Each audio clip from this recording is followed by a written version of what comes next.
Good afternoon, I'm Rob Boskamp, and you're listening to South Texas Midday. Thank you for joining me on this Wednesday, July 9th. Beginning next week, updated procedures for public comment at Corpus Christi City Council meetings will go into effect. Residents wishing to speak during any public comment period, whether on an agenda action item or during general public comment, must now sign up at least 1 hour before the meeting begins. They can do so online at corpuschristitx.gov/public comment procedures or in person at the City Hall kiosk outside the City Council chambers. Corpus Christi residents are limited to speak for 3 minutes. The mayor may further limit time as needed. Non-residents will be allowed to speak for 1 minute. Written comments may be submitted online at the city secretary's page. Materials, including petitions or handouts, may be provided to the city secretary. Any electronic media for use during the meeting must be approved by the city secretary office at least 24 hours in advance. Call 361-826-3105 to coordinate. For more information about public comment procedures, visit cctexas.gov or contact the city secretary's office. Drivers finally got to experience the northbound lanes of the new Harbor Bridge yesterday. Northbound lanes opened yesterday evening around 7:45. The transition to the new bridge began Sunday night with partial lane closures on the old Harbor Bridge. On Monday, a section of northbound Crosstown was completely shut down. All northbound traffic was being detoured at the Agnes Laredo exit while crews completed the final preparations. Today's the last day of rain chances for parts of the region this week, but more rain may be a bad thing with current flooding along the Guadalupe River. Minor flooding has officially begun in the Guadalupe near Bloomington, extending into San Antonio Bay. Weather reports show the Guadalupe flowing at 20 feet nearest to Bloomington, which is the criteria for minor flood stage. The river is expected to continue rising today, cresting around 22.3 feet by this afternoon. Several days have come and gone since the 4th of July's massive Guadalupe flooding killed dozens and upended the lives of several thousand. Texas Public Radio's Jack Morgan was able to go on a journey there yesterday. The worst of the flooding took place between Camp Mystic and Hunt, an area officials kept the media away from till yesterday. Authorities loaded us up on a bus and took us to Hunt to see the damage and for a press conference with Governor Greg Abbott. Pictures don't do justice to the incredible destruction. Fences bowled over, houses missing, debris everywhere. The Guadalupe rose 35 feet and it was common to see corrugated roofing that high wrapped around a cypress.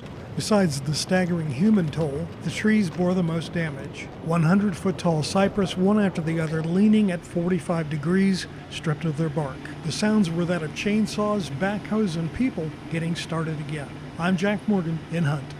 In less than 2 weeks, Texas lawmakers will meet in Austin for a special legislative session, and now Governor Abbott says the top agenda item will be helping communities affected by the historic flooding in the Hill Country. House Speaker Dustin Burrows says he's already started speaking to lawmakers about it and believes there's a strong appetite to get something done. The members of the House and I know the Senate are very interested in finding solutions to not accept that we can't do better, but we will have those hearings, we will synthesize what we get, and we will come up with legislation that I believe will make it to the governor's desk and make us a stronger, better, more resilient Texas. That was Burrows speaking from Kerrville on Tuesday. The special session is set to begin on July 21st. Texas House Representative Drew Darby, a San Angelo Republican, has called on Governor Abbott to specifically ask that lawmakers look into creating a council tasked with improving communication between first responders and outside departments. Among those unaccounted for following the floods that ravaged central Texas include members of Fort Worth country singer Pat Green's family. KERA's Marquita Fornoff reports. Green's brother, sister-in-law, and 2 of their children are missing. Green's wife, Corey, posted the news on Instagram. Green canceled a July 5th concert in Luckenbach due to the weather and unfolding tragedy in Texas Hill Country. More than 100 people have died, including 27 counselors and campers from Camp Mystic. Unknown numbers are still missing 4 days into recovery efforts. I'm Marquita Fornoff in Dallas. Corpus Christi's most chaotic creative week begins tonight. The 2025 Corpus Christi 7-day film project launches with its annual kickoff event at House of Rock at 511 Star Street. Registration opens at 6 p.m. tonight and closes around 7 p.m. Participating teams will receive the required essential elements of the project: wildcard prompts, props, and curveball creative challenges that must appear in their final films. Once those are revealed, the 7-day creative clock begins. Now in its 18th year, CC7D is the Coastal Bend's most unpredictable and inspiring film challenge. Filmmakers have 1 week to write, shoot, and edit a short film that includes surprise story elements. The Texas A&M Corpus Christi Athletic Department will host its annual Islanders Casino Night on August 9th in the campus's University Center. The event supports student-athlete scholarships. Casino Night will feature many favorites, including blackjack, roulette, and Texas Hold'em. There will be a dinner buffet and a cash bar to enjoy, along with the much-anticipated silent bid board and live auctions. On top of this, there will be an opportunity to interact with Islanders coaching staff. Gambling games will be for entertainment purposes only, with the high chip count winner recognized at the end of the night.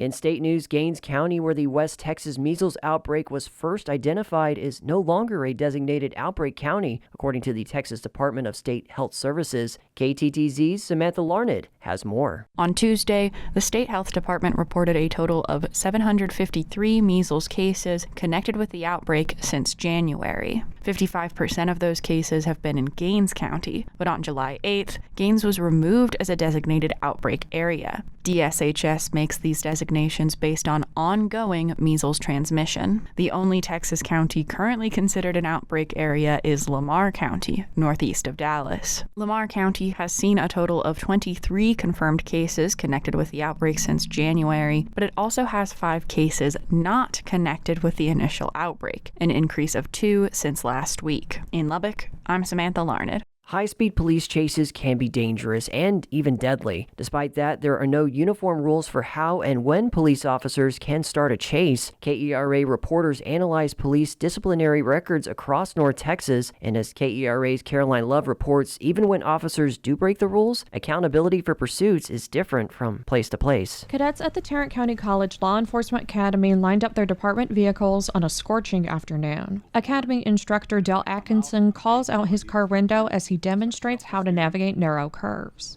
And I come in, I didn't hit a cone.